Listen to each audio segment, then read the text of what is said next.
क्या आपने कभी किसी से बेइंतहा प्यार किया हो और बदले में बस इल्जाम मिले? क्या आपने किसी के लिए सब कुछ कुर्बान किया और उसी ने आपको गुनहगार बना दिया?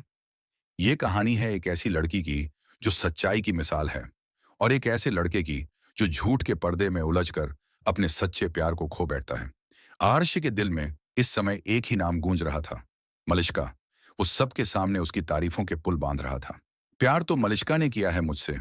उसने मेरे लिए सब कुछ किया, मेरा इंतजार किया, मेरे लिए लोगों से लड़ी, लेकिन कभी मुझे छोड़कर नहीं गई। सुनते ही लक्ष्मी की आंखों में आंसू आ गए। वो चुपचाप खड़ी थी, लेकिन उसका दिल जोर जोर से धड़क रहा था। आरशी ने आगे कहा, तुम तो मेरी माँ जैसी थी, लेकिन मेरी माँ की मौत का कारण भी तुम बन गई। तुमने मुझसे मेरा सब कुछ छीन लिया। लक्ष्मी अब ये सब और नहीं सुन सकती थी। उसने गहरी सांस ली और खुद को संभालते हुए कहा, ऋषि, अगर आज भी तुम मुझे दोषी समझते हो तो कम से कम मेरी बात एक बार सुन लो। ऋषि थोड़ी देर चुप रहा। शायद वो भी अब थोड़ा हिचकिचा रहा था। लक्ष्मी ने कहना शुरू किया, उस दिन जो रस्सी गिरी थी, जिससे तुम्हारी माँ का एक्सीडेंट हुआ, वो मेरी वजह से नहीं थी। दरअसल पारो का खिलौना रस्सी में फंस गया था। वहीं निकालते हुए रस्सी हिल गई, लेकिन असल में रस्सी पहले से कटी हुई थी। ऋषि हैरानी से बोला, क्या? लक्ष्मी ने आगे कहा, हाँ, और वो रस्सी किसने काटी थी जानते हो? तुम्हारी वही मलिश्का जो तुमसे बेहद प्यार करने का दावा करती है। ऋषि पूरी तरह चौंक गया। उसकी आंखें खुली रह गईं। ये तुम क्या कह रही हो लक्ष्मी? लक्ष्मी ने जवाब में अपना मोबाइल निकाला और एक वीडियो चलाया। वीडियो में साफ दिख रहा था, मलिश्का छत पर खड़ी है और रस्सी को चुपचाप कैंची से काट रही है। ऋषि की आंखें फटी की फटी रह गईं। वो अब भी स्क्रीन को घूर रहा था, जैसे उसे यकीन ही नहीं हो रहा हो। ये ये कैसे हो सकता है? उसने फुसफुसाकर कहा। मलिश्का ऐसा क्यों करेगी? लक्ष्मी की आवाज अब शांत थी लेकिन मजबूत। क्योंकि वो मुझे तुम्हारी जिंदगी से हटाना चाहती थी। वो नहीं चाहती थी कि मैं तुम्हारे और तुम्हारी माँ के करीब रहूं। ऋषि पूरी तरह सदमे में था। उसे अपनी हर बात पर पछतावा हो रहा था। मैंने तुम्हें दोषी ठहराया, तुम्हारी बेइज्जती की, और जिसने गुनाह किया उस पर आंख बंद करके भरोसा किया। लक्ष्मी ने उसकी ओर देखा। उसकी आंखें नम थीं। अब समझ में आया? लेकिन इससे पहले कि वह कुछ और कहती, उसने अपना पर्स उठाया और दरवाजे की तरफ बढ़ गई। लक्ष्मी रुको। ऋषि ने उसका हाथ पकड़ लिया। प्लीज मत जाओ, मुझे माफ कर दो। मैंने बहुत बड़ी गलती कर दी। जब बाबा के साथ सब हुआ, तब भी मैंने तुम पर शक किया, और आज भी मैंने वही गलती दोहराई। लक्ष्मी ने अपनी हथेली छुड़ाई और कहा, माफ कर दूंगी आशी, लेकिन अभी मुझे थोड़ा वक्त चाहिए। जब अपने ही पराये लगें तो दिल को खुद ही समझाना पड़ता है। इतना कहकर वो धीरे धीरे दरवाजे की ओर बढ़ी।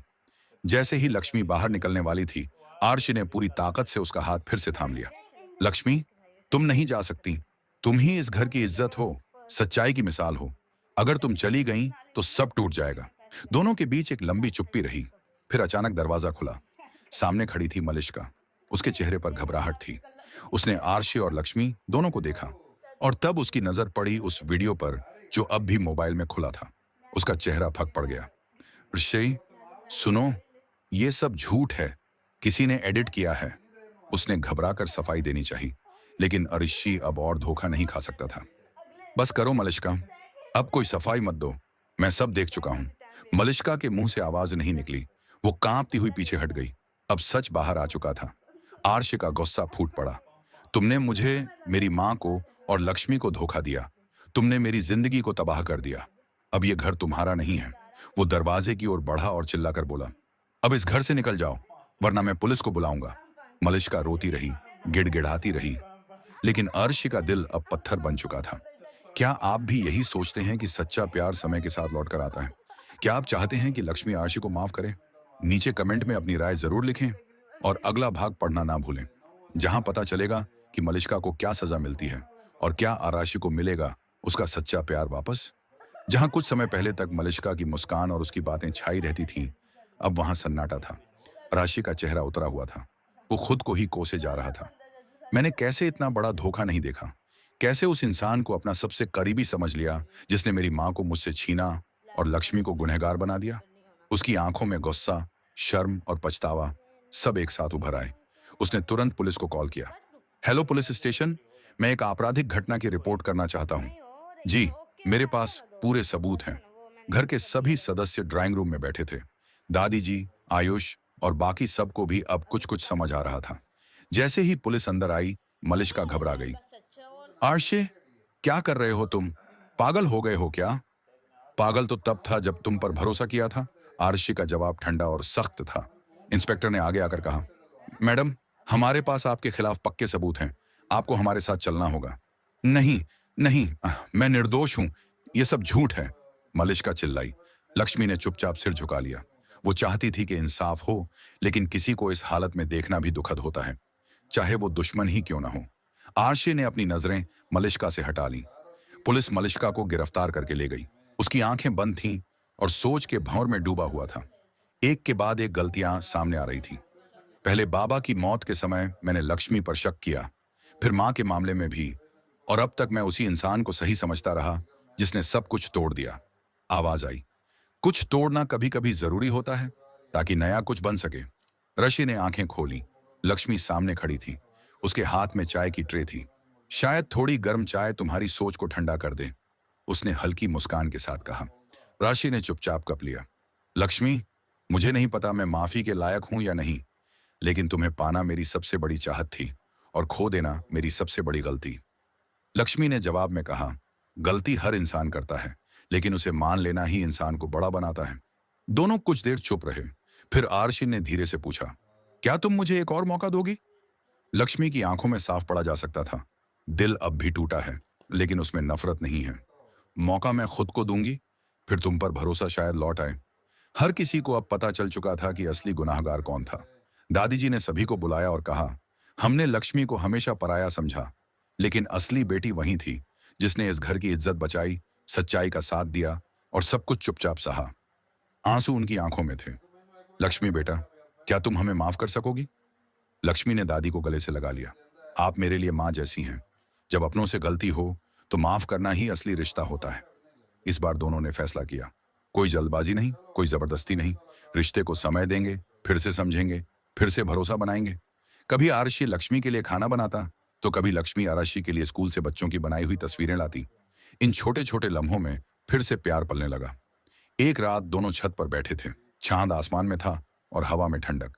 आरशी ने लक्ष्मी की तरफ देखा और बोला, क्या तुम अब भी मुझसे प्यार करती हो? लक्ष्मी मुस्कुराई।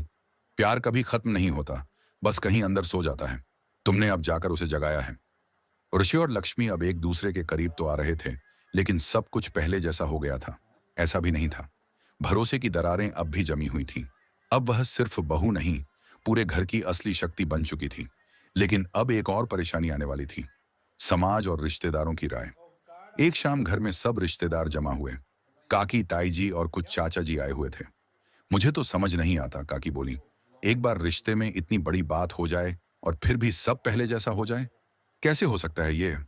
और वो लड़की मलिष्का, वो कोई मामूली तो नहीं थी, समाज में नाम था उसका। अब ये सब कोर्ट कचहरी में जाएगा तो घर की इज्जत का क्या होगा? लक्ष्मी चुपचाप सुन रही थी। आरशी का गुस्सा उबाल खा रहा था। उसने आवाज ऊंची की, बस करिए आप लोग। जब मुझे धोखा दिया जा रहा था तब कोई नहीं बोला। अब जब सच सामने आया है तो सबको मेरी जिंदगी के फैसले पर ऐतराज है। सब सन्न हो गए। दादी जी ने धीरे से कहा, बेटा, गलत और सही का फैसला हमेशा भीड़ से नहीं होता। हम सब साथ हैं, लेकिन जो बाहर वाले हैं वो कुछ भी बोलेंगे। तभी लक्ष्मी उठी और बोली, मैं जानती हूं कि मैं हर किसी की पसंद नहीं हो सकती, लेकिन मैं झूठ के साथ कभी नहीं चलूंगी, चाहे वो रिश्तेदार ही क्यों ना हो।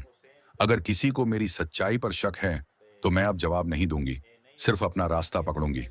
ऋषि ने उसकी तरफ गर्व से देखा। उसने महसूस किया, यही है उसकी असली ताकत। एक शाम बारिश हो रही थी। लक्ष्मी छत पर पौधों को बचाने गई, तभी आरशी भी पीछे आ गया। तुम हमेशा दूसरों की परवाह करती हो, लेकिन खुद के लिए कभी खड़ी नहीं होती, आरशी ने कहा। लक्ष्मी ने मुस्कुराकर जवाब दिया, जब अंदर कुछ टूट जाए तो बाहर खड़ा रहना ही बड़ी बात होती है। दोनों कुछ देर बारिश में खामोश खड़े रहे। फिर अचानक आरशी ने उसका हाथ पकड़ लिया। क्या हम फिर से शुरुआत कर सकते हैं, एकदम नई तरह से, बिना किसी झूठ के, बिना किसी डर के? लक्ष्मी ने गीली पलकों से उसकी तरफ देखा और कहा, अगर तुम हर दिन सच बोलने का वादा करते हो तो मैं हर दिन भरोसा करने की कोशिश करूंगी। अगले कुछ हफ्तों में घर में फिर से खुशियां आने लगी। दादी जी ने फैसला किया, लक्ष्मी और राशि की दोबारा सगाई की जाएगी, ताकि नई शुरुआत को सभी देख सकें। घर में रौनक छा गई। लक्ष्मी के चेहरे पर हल्की मुस्कान थी और राशि हर पल उसे खुश देखने की कोशिश करता। भाभी, अब तो भाई दोबारा प्यार में पड़ गए हैं, वो भी उसी से। सभी हंस पड़े। सगाई की शाम आरशी ने सबके सामने खड़े होकर कहा, मुझे इस लड़की से फिर से प्यार हो गया है। फर्क बस इतना है कि पहले मैं उसे समझ नहीं पाया और अब मैं उसे खोने का सोच भी नहीं सकता। लक्ष्मी की आंखें भर आईं। आज वो सबके सामने सिर ऊंचा करके खड़ी थी, एक विजेता की तरह। क्या आप भी मानते हैं कि दूसरा मौका सही हो सकता है? अगर सच्चाई और सम्मान हो तो क्या आपने कभी किसी रिश्ते को टूटने से बचाया है?